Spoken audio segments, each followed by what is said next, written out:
ପ୍ରେମର ମୋହ ଆଗରେ ହାର ମାନିଲା ମାର ମମତା ପ୍ରେମିକ ସହ ମିଶି ମାକୁ ହତ୍ୟା କଲା ନାବାଳିକା ଝିଅ। ଏଭଳି ଏକ ଘଟଣା ଘଟିଛି ପାରଳାଖେମୁଣ୍ଡିର ମୁଣ୍ଡି ସାହିରେ। ଏନେଇ ଅଭିଯୋଗ ପାଇବା ପରେ ପାରଳାଖେମୁଣ୍ଡି ପୋଲିସ ତଦନ୍ତ କରି ନାବାଳିକା ଝିଅକୁ ସୁଧାର ଗୃହକୁ ପଠାଇଥିବା ବେଳେ ପ୍ରେମିକ ଗଣେଶ ରଥ ଓ ତାର ସାଙ୍ଗ ଦିନେଶ ସାହୁକୁ ଗିରଫ କରି କୋର୍ଟ ଚାଲାଣ କରାଯାଇଛି। ରାଜଲକ୍ଷ୍ମୀଙ୍କଠାରୁ ଲୁଟ୍ ହୋଇଥିବା ସୁନା ମଧ୍ୟରୁ 26 ଗ୍ରାମ ଜବତ ହୋଇଥିବା ବେଳେ ବଳକା ସୁନା ଗହଣା ଅତି ଶୀଘ୍ର ଜବତ ହେବ ବୋଲି ଏସ୍ପି ଯତୀନ୍ଦ୍ର କୁମାର ପଣ୍ଡା ସାମ୍ବାଦିକ ସମ୍ମିଳନୀରେ ସୂଚନା ଦେଇଛନ୍ତି। ଜନୈକା ରାଜଲକ୍ଷ୍ମୀ କର ନାମ୍ନୀ ମହିଳା ଆମର ପାରଳାଖେମୁଣ୍ଡି ଥାନା ଅଧୀନସ୍ଥ ସୁଣ୍ଡି ସାହିରେ ଦୀର୍ଘ ବର୍ଷ ହବ ଭଡ଼ା ରହୁଥିଲେ। କିଛି ବର୍ଷ ତଳେ ତାଙ୍କ ସ୍ୱାମୀଙ୍କର ଦେହାନ୍ତ ହୋଇଥିଲା। ତାପରେ ସ୍ୱାମୀ ଥିବା ସମୟରୁ ସେ ଗୋଟେ ଛୋଟ ଝିଅକୁ ମାତ୍ର 3 ଦିନର ଝିଅଟିକୁ ସେ ନିଜେ ପାଳିଥିଲେ ଏବଂ ତାକୁ ଲାଳନ ପାଳନ କରୁଥିଲେ। ତାକୁ ପୋଷ୍ୟା କନ୍ୟା ହିସାବରେ ଗ୍ରହଣ କରିଥିଲେ ଏବଂ ତାର ସମସ୍ତ ପଢ଼ାପଢ଼ି ଏବଂ ଅନ୍ୟାନ୍ୟ ସମସ୍ତ ଦାୟିତ୍ୱ ସେ ତୁଲାଉଥିଲେ। ଯେମିତି ଜଣେ ମା ଜଣେ ଝିଅର ଦାୟିତ୍ୱ ନିଏ ସେଇଭଳିଆ ନେଇଥିଲେ। ପରବର୍ତ୍ତୀ ସମୟରେ ସେ ଝିଅଟି ବଡ଼ ହେଲା ପରେ ସେ ଇଂଲିଶ ମିଡ଼ିୟମ ସ୍କୁଲରେ ପଢ଼ିବାକୁ ଚାହିଁଲା, ଯୋଉଥିପାଇଁ ଭୁବନେଶ୍ୱରରେ ସୁବିଧା ହେଲା ନାହିଁ। ଯୋଉଥିପାଇଁ ରାଜଲକ୍ଷ୍ମୀ ସେ ଝିଅକୁ ନେଇକି ଆସିଲେ ଏବଂ ପାରଳାଖେମୁଣ୍ଡିର ସୁଣ୍ଡି ସାହିରେ ରହିଲେ ଏବଂ ସେଇଠି ତାକୁ ଭଡ଼ା ଘରେ ରହି ଆମର ସ୍ଥାନୀୟ ପାରଳାଖେମୁଣ୍ଡିରେ ଥିବା କେନ୍ଦ୍ରୀୟ ବିଦ୍ୟାଳୟରେ ତାକୁ ନାଁ ଲେଖେଇଲେ ଏବଂ ସେ 8ମ ଶ୍ରେଣୀରେ ପାଠ ପଢୁଥିଲା। କୌଣସି କାରଣରୁ ତାର ପାରଳାଖେମୁଣ୍ଡିର ଜନୈକ ଯୁବକଙ୍କ ସହିତ ସମ୍ପର୍କ ହୋଇଥିଲା ଏବଂ ଦୁଇ ଜଣଙ୍କ ଭିତରେ ପ୍ରେମ ସମ୍ପର୍କ ଗଢ଼ିଥିଲା ଏବଂ ସେ ଯୁବକ ଏଇ ଝିଅଟିକୁ ମନ୍ଦ ବୁଦ୍ଧି ଦେଇ ବିଭିନ୍ନ ସମୟରେ ତା ପାଖରୁ ଏଇ ମହିଳାଙ୍କର ସୁନା ଗହଣା ଟଙ୍କା ପଇସା ଏସବୁକୁ ଆଣିବାରେ ସେ ଝିଅଟିକୁ ଲଗେଇଥିଲେ ଏବଂ ଆଣୁଥିଲେ।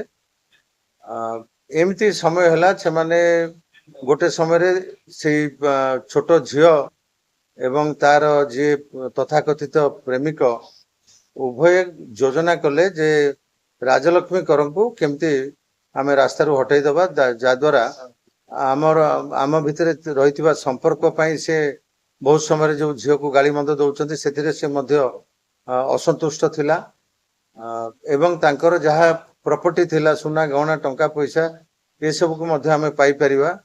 ଦୁଇ ଜଣ କଥାବାର୍ତ୍ତା ହେଲା ପରେ ସେମାନେ ଗତ 29 ତାରିଖ ଦିନ 29 ଏପ୍ରିଲ ଦିନ ସେମାନେ ଦୁଇ ଜଣଙ୍କ ମଧ୍ୟରେ କଥାବାର୍ତ୍ତା ହେଇଥିଲେ ଚାଟିଂ ମାଧ୍ୟମରେ ଏବଂ ତାଙ୍କୁ ସହଯୋଗ କରିଥିଲେ ଦିନେଶ ସାହୁ ବୋଲି ପାରଳାଖେମୁଣ୍ଡିର ଆଉ ଜଣେ ଯୁବକ। ଗୋଟେ ନିଶା ବଟିକା ବା ନିଶା ଗୋଲି କୌଣସି ଖାଦ୍ୟ ପଦାର୍ଥରେ ରାଜଲକ୍ଷ୍ମୀକୁ ସେ ଛୋଟ ଝିଅଟି ଦେଇଥିଲା। ଏହାପରେ ରାଜଲକ୍ଷ୍ମୀ ଗଭୀର ନିଦରେ ଶୋଇଥିବା ଅବସ୍ଥାରେ ଇଏ ଗଣେଶ ଏବଂ ଦିନେଶ ସେଠି ଘର ପଛପଟୁ ଆସି ପହଞ୍ଚିଥିଲେ। ସେଇ ସମୟରେ ଏଇ ଛୋଟ ଝିଅଟି ମଧ୍ୟ ତାଙ୍କୁ ସହଯୋଗ କରିଥିଲା। ଗୋଡ଼ ଦୁଇଟିକୁ ଦିନେଶ ଧରିଥିଲା ବେଳେ ମୁହଁରେ ତକିଆ ମାଡ଼ି ବସିଥିଲା ଗଣେଶ ଏବଂ ସେ ରାଜଲକ୍ଷ୍ମୀକରଙ୍କର ହାତ ଦୁଇଟିକୁ ଏଇ ଛୋଟ ଝିଅଟି ଚାପି ଧରିଥିଲା।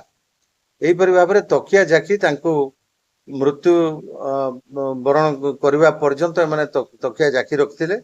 ସେ ମୃତ୍ୟୁ ହେଇଗଲା ପରେ ଏ ଛୋଟ ଝିଅଟି ରାଜଲକ୍ଷ୍ମୀଙ୍କର ଭାଇ ଭାଉଜ ଯୋଉମାନେ କି ଭୁବନେଶ୍ୱରରେ ରହନ୍ତି ତାଙ୍କୁ ଫୋନ କରି ଯେ ମମିଙ୍କର ଅକାଳ ବିୟୋଗ ହେଇଗଲା, ତାଙ୍କର ହାର୍ଟ ଆଟାକରେ ଡେଥ୍ ହେଇଗଲା।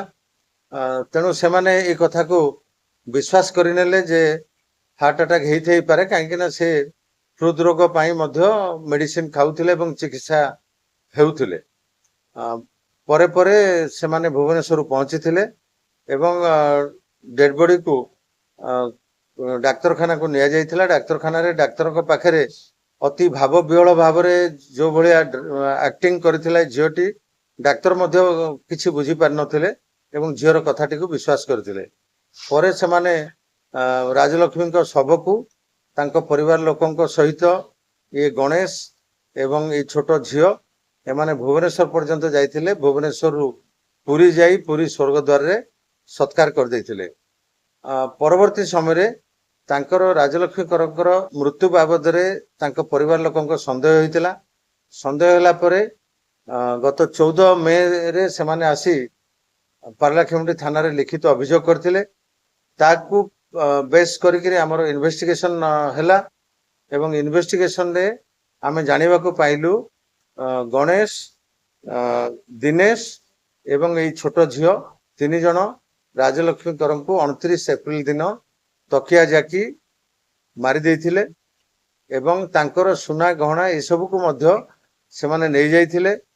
ତାକୁ ମନପୁରମ ଗୋଲ୍ଡ ଲୋନ୍ ପାଇବା ପାଇଁ ସେଠି ମଧ୍ୟ ଲୋନରେ ପକେଇ କିଛି ଟଙ୍କା ପାଇଥିଲେ।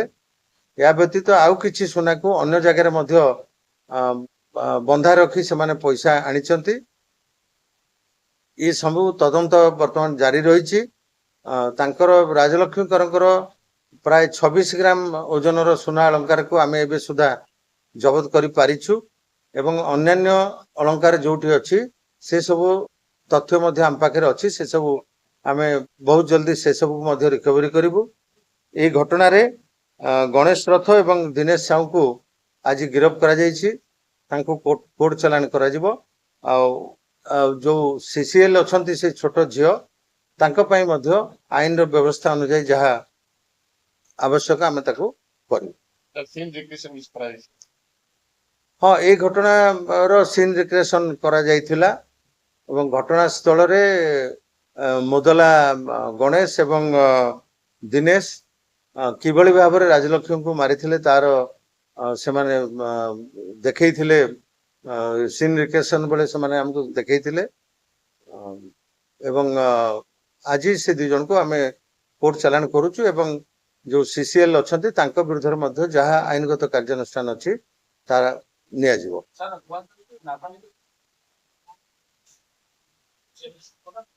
ନାଇଁ, ତାଙ୍କୁ ଆମେ ମେଡିକାଲ ଏକ୍ସାମିନେସନ ସମସ୍ତଙ୍କୁ କରିଛୁ, ତାଙ୍କୁ ମଧ୍ୟ କରିଛୁ। ମେଡିକାଲ ଏକ୍ସାମିନେସନ ରିପୋର୍ଟ ଆସିଲା ପରେ ଆମର ଅଧିକ ତଦନ୍ତ ହବ।